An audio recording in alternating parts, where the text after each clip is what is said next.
Mon nom est Alpha Amadou Baldé. Je suis là au nom de la communauté guinéenne, au nom de l'ensemble aussi des représentants, des responsables de l'Union des forces démocratiques de Guinée, pour venir exprimer notre compassion au peuple du Sénégal et présenter nos condoléances au président Macky Sall, à l'ensemble du peuple sénégalais,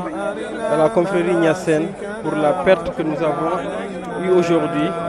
pour le rappel à Dieu de El Hadj Sidi Lamine Niass, qui est un monument dans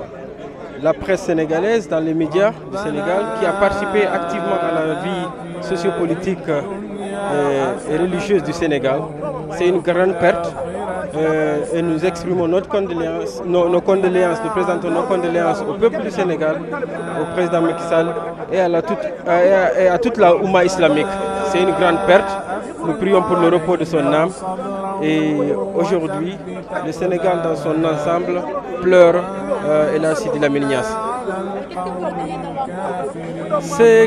C'est un monument, comme je le disais tout à l'heure. C'est quelqu'un qui a beaucoup contribué à la stabilité sociopolitique du Sénégal. Et il a contribué aussi à l'affirmation de la religion musulmane au Sénégal. Il a contribué au dialogue islamo-chrétien. Et c'est quelqu'un d'une grande dimension qui a donné de soi-même, de sa personne et de sa connaissance, de ses connaissances pour un Sénégal stable, pour un Sénégal uni,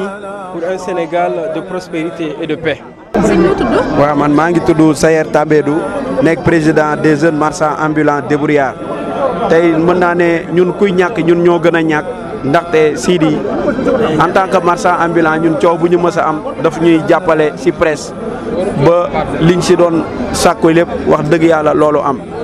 kon mën naa def témoin que ne Sidi moom da doon xeex ngir néew ji doole yi parce que ku nekk xam na ne jaaykat amul doole tey sunu problème yi réglé yëpp mën naa ne yàlla ak Sidi moo tax problème yooyu antu kon tey mën naa ne adduna bi yëpp a ñàkk ndaxte Sidi jàmbaaru l'islam la jàmbaaru fàkk tëdd la nit koo xam da doon xeex ngir l'islam jëm kanam la nit ku bañoon ku néewal doole nit la nit ku bëggoon justice la nit ku doon doxal démocratie la kon tey jii kooku bokk na ci ñoo xam ne nii tey indépendance su amee ak wax lu la neex mën naa ne Sidi bokk na ci ñi ko xeex grâce ak télém bi ak rajoom bi ñëpp gis nañ ko moom dem na ci kaso daj na ci lu nekk loolu yëpp du woon pour moom da ko doon def rek ngir néew ji doole ngir bëgg dëkkam ngir bëgg réewam ñun daal ñu ngi koy ñaanal ñun ci turu marchand ambulant yëpp yal na ko yàlla xare àjjana oyofal suuf ci kawam yaatal bàmmeelam fi mu jëm noonu gënal ko fuuf fi mu nekkoon te am nañ ci yaakaar bu baax a baax maa ngi gërëm ñëpp di sañ ñëpp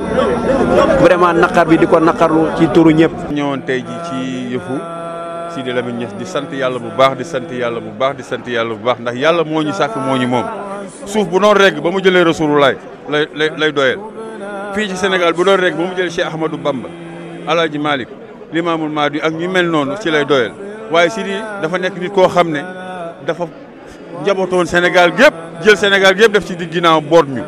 tey ji am na góor yoo xam ne ay nit ñoo xam ne waruñu woon taxaw fii muy ñi may wax mooy les politiciens waruñu woon taxaw fii tey ci bësam bi ñoom dañoo war a bàyyi ba nit ñi dem ñoom ñu ñëw di jaale ji par SMS ndax li Sidi doon woote ñoom dara lañ ci deful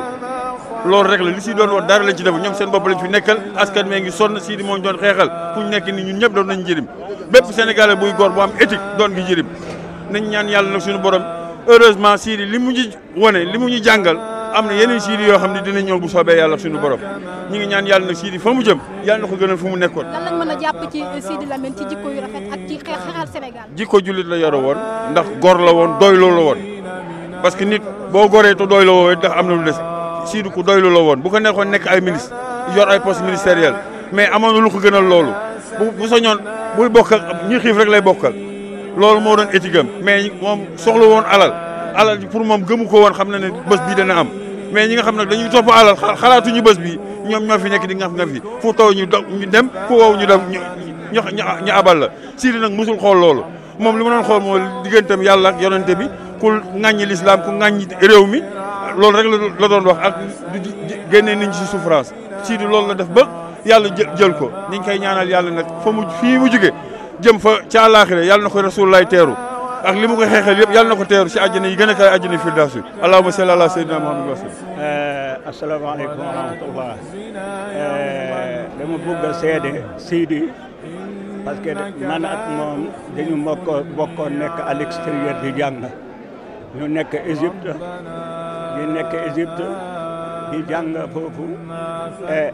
ñoo bokkoon benn lycée ñu bokk benn université. Sidi dama koy wax rek inna lillahi wa inna ilayhi raji'un yàlla na ko yàlla yërëm Sidi jullit la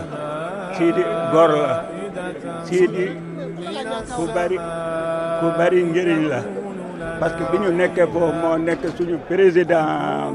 étudiants yi moo fa nekkoon toujours dafa daan jóg dem ci ambassade bi taxaw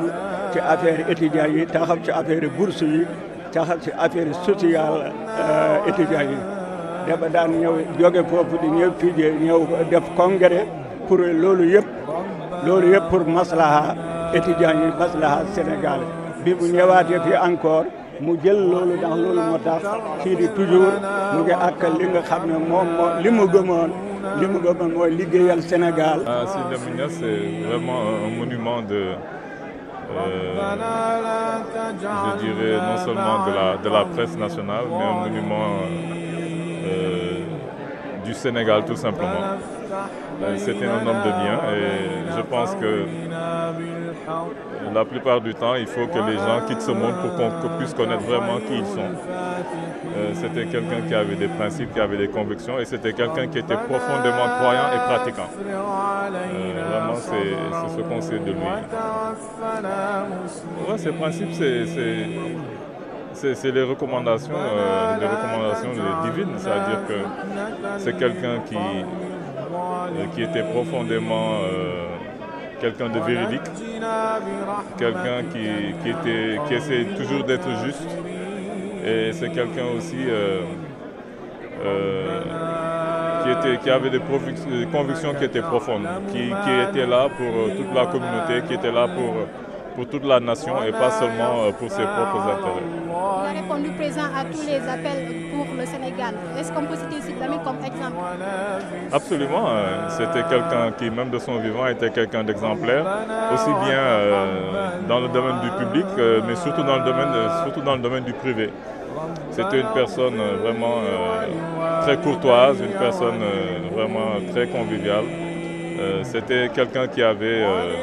de très grandes qualités humaines. Masha'Allah. Bismillahirrahmanirrahim. Assalamu alaikum wa rahmatullah. Yéen waa Sénégal Live mi ngi leen di sant waa presse bi yëpp di leen ndokkeel ci lii ngeen def ndax lii lu am solo la waaye bis bi dafa nekk bis boo xam ni bis bu doy waar Sidi Lamine école la woon moom ci moppam jëmm ji école la woon exemple la woon boo xam ni li ñuy wax muqtadan bii moom la royukaay bu mag la ci njàmbaaram ci fitam ak ci taxawaayam ak ci njàngaleem kon xam naa xat na te coow li bare na fii ñu ngi koy ñaanal yàlla rek yàlla na ko yàlla yërëm waaye li ma gën a jaaxal man fii ma toll maag ñu bari ñu toog di ko waxtaane réew mi fii mu toll ñu jëm ci élection ku mel ne Sidi Lamine bu ñu wanee gannaaw ana kan moo koy remplacer taxaw fi mu taxawoon ba lépp lu bëgg a xajamal mbir mi mu taxaw ci wax ba reeteet leen ku mel noonu laay laaj Sénégal yi di leen poser question kan mooy taxaw ku mel noonu ndax borom xam-xam yu bari yi fi nekk ngalaab nañ leen ba kenn ñëwu la wax moom nag dafa xamoon boppam moo tax nanguwul woon a jege benn ku nekk ci pouvoir bi du lekk sa dërëm ndax bu lekkee sa dërëm du la mën a wax dëgg loolu moo taxoon mu écarté wu samp yi fi boppam loolu ñu ngi ko ciy ñaanal yàlla yàlla na ko yàlla defal tawfeex ñi ngi leen di ndokkeel yéen yi journaliste yëpp di leen ñaanal yàlla kenn ku ci nekk yàlla na nga dem ba am sa këru bopp ci daraja yonent bi ci barke bis bi salaamaaleykum wa rahmatullahi wa barakatuh. tudd Abdou Karim Sarr directeur publication journal Al Wahda nekk journal boo xam ne ca langue arabe. tey ci levée du corps. waaw dama ñëwoon ci suma mbokk suma xarit suma genn wàll parce que ñoo bokk lépp ñoo bokk culture bi ñoo bokk pas-pas bi ñoo bokk itam li ñuy liggéey mu nekk tiis bu mag boo xam ne dal na ci suñu kaw mu nekk loo xam ne itam lu rëy la pertement bu rëy ndax ki dem ci culture am ci xam-xamam ci njàmbaaram ci lépp loo xam ne luy développé réew la mu ngi ci doon yëngu waaye nag yaakaar naa ne dina res parce que bàyyi na fi loo xam ne du seey liggéeyam nii la wul kon dañuy ñaan yàlla mi nga xam ne moo ko indi woon ci àdduna te laaj ko woo ko mu dem xam na ko yàlla yërëm fay ko liggéeyam bu baax bii nga xam ne bàyyi na ko ñi di ko jëriñu. Sénégal ñaar ñu mel ni Sidy Lamine Niass ndax am na fi. waaw loolu day jafe na lool parce que Sidy passe-partout la woon Sidy ci li ñuy wax makaana ijtimaaiya boo demee ci rang social am Sidy ci kilifa diine yi la bokk nga dem ci intellectuel yi nga fekk fa Sidy nga dem ci presse boo dem côté boo dem rek nga fekk Sidy umma la woon li ñu wax naan li yàlla waxoon yonent yàlla Ibrahima nekkoon na umma nation Sidy nation la woon Sidy xeet yëpp la représenté woon dana jafe loolu ñu amaat ku mel ni Sidy.